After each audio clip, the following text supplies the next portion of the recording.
back in again. Tell me, give me your 5 vinyl must albums that you got to have.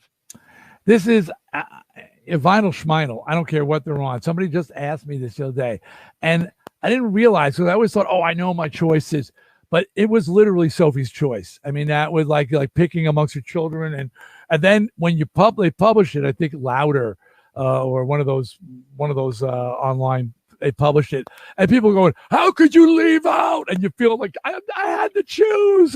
Motorhead had to go. I'm sorry.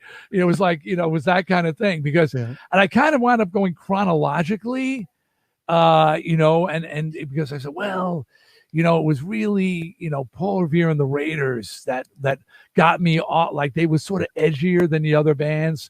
So songs like Kicks and Hungry, there was sex in there, and there was drugs, and this was the competition for the Monkees, who were just singing about being a monkey.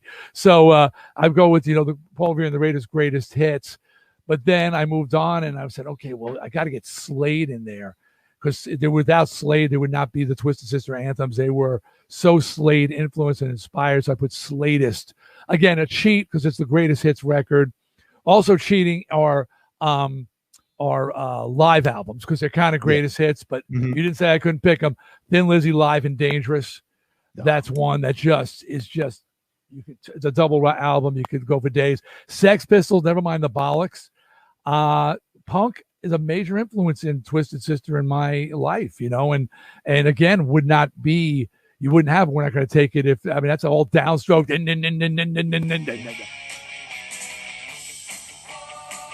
That's all punk influenced stuff right there.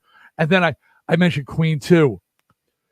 Queen 2, they don't play anything from Queen 2 anymore. It was a utter failure for the band. After Queen 1, they got a little bit of love. Queen 2 came out and it just tanked. So they came back with Sheer Heart Attack, which had Killer Queen, and then they were off to the races. But Queen 2 is one of my faves. Queen 2.